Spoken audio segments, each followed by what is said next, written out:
विश्वगर्जना ढोलारंभ. 6 जुलैपासनं माझ्या unit exam सुरू होणार होत्या.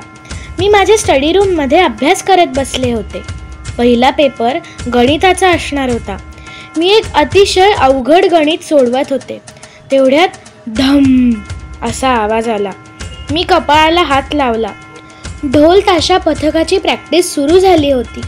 तो पहिला ढोलारंभचा ढम वाजला की धडकीच भरायची.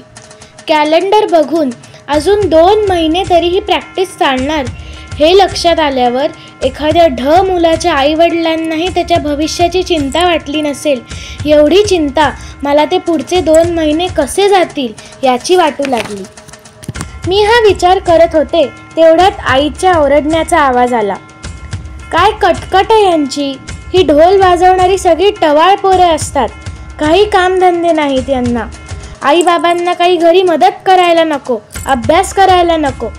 आईची ही चिडचिड ऐकून मी हसले. माझ्या लक्षात आलं की आता रोज आईची ही वाक्य ऐकू येणार.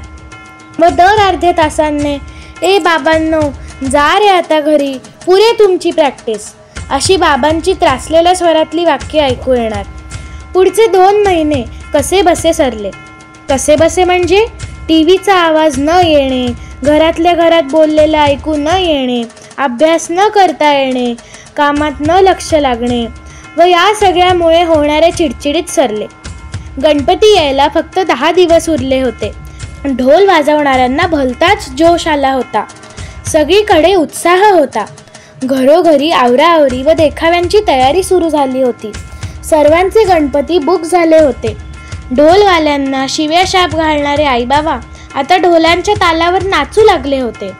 ढोलांची आता कटकट नसून मज्जा येऊ लागली होती. आज हरतालिका. गणपती बाप्पा उद्या घरी येणार. मी प्रचंड उत्साहात होते. आज ढोल जोरजोरात वाजणार असं मला वाटलं होतं.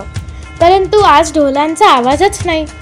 मग लक्षात आलं की मिरवणुकीच्या आदल्या दिवशी यांची सुट्टी असते. एक दिवस आले नाहीत तर संध्याकाळ किती शांत वाटू लागली. बाप्पा घरी असल्याचे 10 दिवस मजेत गेले. मोदक, करंजी, लाडू आणि खूप साऱ्या गोड गोड खाऊन आता साधी भाजीपोळी नकोशी वाटत होती. बिल्डिंगमधले कार्यक्रम व आरत्यांमध्ये 10 दिवस कसे गेले काही कळालेच नाही. आज बाप्पांची मूर्ती विसर्जित करताना मला खूप वाईट वाटत होतं. मी संध्याकाळी खिडकीत बसून गणपतीतले फोटो बघत होते. तेवढ्यात मला ढोलांचा आवाज येऊ लागला. मी खिडकीतनं बाहेर पाहिलं तर काही लोक ढोलांचा मंडप डिस्मेंटल करत होते. माझ्या डोळ्यातनं टचकन पाणी झालं.